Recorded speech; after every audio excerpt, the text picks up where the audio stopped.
Hey everyone, welcome back to Corporate Decoder, the place where we unpack the secrets buried deep within corporate filings. And today we are looking at an interesting one from Enlightify Inc, a company that seems to be making some pretty big moves. So let's see what their latest report holds for us. Alright, so this is a proxy statement, which means Enlightify Incorporated is getting ready for its annual shareholder meeting happening the 8th of January 2026.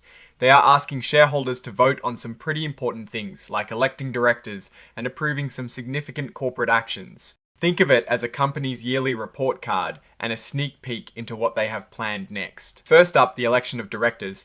They are looking to elect 7 directors to the board. These are the people who will be guiding the company's strategy and decisions. It's always interesting to see who is in charge and their backgrounds. We have Joyu Lee, who is the chairman of the board and CEO. He's been with the company since 2017 and has a strong background in agriculture. Then Therese Jianhuang, a director known for his experience in blockchains and cryptocurrencies, and Xiaolai Li, another director with a background in venture capital focused on blockchain assets. Kui Song, a director with marketing and entrepreneurial experience. Lianfu Liu, a director with a long history in agriculture. Tianping Kabi, a director who has served in financial and risk management roles. And Jinjin Liu, a director with significant entrepreneurial experience. Looking at who owns what, it seems Jibiaopan is a major shareholder, holding about 21.6% of the company's common stock. Jian Huang is also a significant owner with 8.33%, and Zhao Shen holds 6.16%. Our chairman and CEO Joyu Lai holds about 5.9%. So you can see a mix of insider ownership and external major investors. Now, everyone loves to talk about executive pay. For the fiscal year ended the 30th of June 2025, our top executives, Joyu Lee, the CEO, received a salary of $300,000 and stock awards, totaling $96,000, bringing his total compensation to $396,000. Yongchong Yang, the CFO, earned $180,000 in salary and $50,400 in stock awards for a total of $230,400. This aligns with their compensation objectives to attract and retain talented individuals and remain competitive with industry standards. The folks on the board who aren't executives also get paid for their service. For the fiscal year ended the 30th of June 2025, directors Daking Ju and Lianfu Liu received $26,000 in cash fees. Jinjin Liu and Kui Song received $18,000 each. Interestingly, Xiaolai Li and Jian Huang, who also serve as directors, received a hefty $300,000 each in cash fees. This is a notable difference and likely reflects perhaps their external affiliations or advisory roles. One of the big items on the agenda is the amendment to their 2023 Equity Incentive Plan.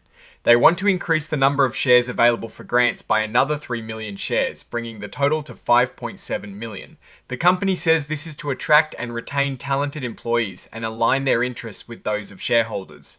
When companies do this, it often means they are planning to issue more stock options or restricted stock to their team. This is a pretty significant proposal. Enlightify Incorporated is planning to issue a large number of shares, potentially more than 20% of its outstanding stock. They are going to file a registration statement for offering up to 5 million units, each with a share of common stock and a warrant to buy more shares. This all boils down to them wanting to raise capital by selling more stock and warrants to investors. They are seeking shareholder approval because these issuances could significantly dilute existing shareholders. Let's look at the numbers. Before this offering, there were 15,770,934 shares of common stock outstanding.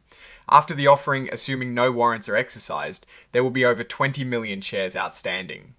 This is a substantial increase. The beneficial ownership table shows that Jibiaopan, Zhao Shen, and Joyu Lee will see their ownership percentages decrease after the offering, even though their number of shares will remain the same. This is a classic dilution effect. Here is another big one, a reverse stock split. They are asking for approval to a reverse stock split of their common stock in a ratio anywhere from 1 for -5 to 1 for -20. The exact ratio and timing will be decided by the board of directors within the next 24 months. The main idea behind a reverse split is usually to increase the per share price of the stock, often to meet exchange listing requirements or make the stock appear more attractive to certain investors. It's important to remember that a reverse split doesn't change the company's overall market value, just the number of shares and the price per share. So if you own 100 shares before a 1 for -10 reverse split, You'll end up with 10 shares, but each share will theoretically be worth 10 times its previous price. Looking ahead to next year, any stockholder proposals need to be submitted by the 30th of June 2026 to be included in the proxy statement.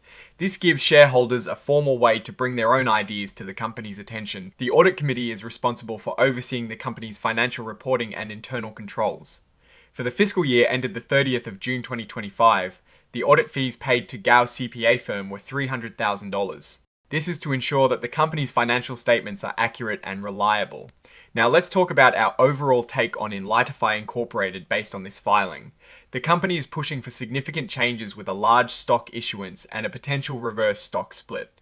The stock issuance signals a need for capital, which is common for growing companies. But it does come with dilution for existing shareholders. The reverse stock split is a strategic move, likely aimed at boosting the stock price and perhaps meeting exchange requirements if they plan to list on a major exchange in the future. The executive compensation seems reasonable and in line with industry norms, and the board is composed of individuals with diverse backgrounds. However, the large number of share issuances and the reverse split need careful consideration by investors. They are also looking to increase shares available under their equity incentive plan, which could lead to more dilution down the line. The company has also disclosed some related party transactions, including loans from and advances to related parties such as Mr. Joyu Lai and rental agreements with entities where Mr. Lai holds leadership positions. While these are disclosed, investors should always be aware of potential conflicts of interest when such transactions exist. To wrap up, Enlightify Inc. is in a period of significant corporate activity. They are seeking to raise capital and restructure their stock. While there are opportunities for growth through equity incentives, the potential for dilution and the strategic implications of the reverse split are key factors for shareholders to weigh. Whether these moves will strengthen the company and deliver value in the long run remains to be seen. Alright, that is our breakdown of Enlightify Inc.'s latest filing. What is your take on these numbers and what they signal for the company's future? Make sure to let us know in the comments below. If this analysis was valuable, hitting that like button really helps us out, and subscribe for more deep dives into corporate documents. Don't forget to check out our Discord community linked in the description below. It's a great place to connect with fellow analysts. Thanks for watching. See you next time.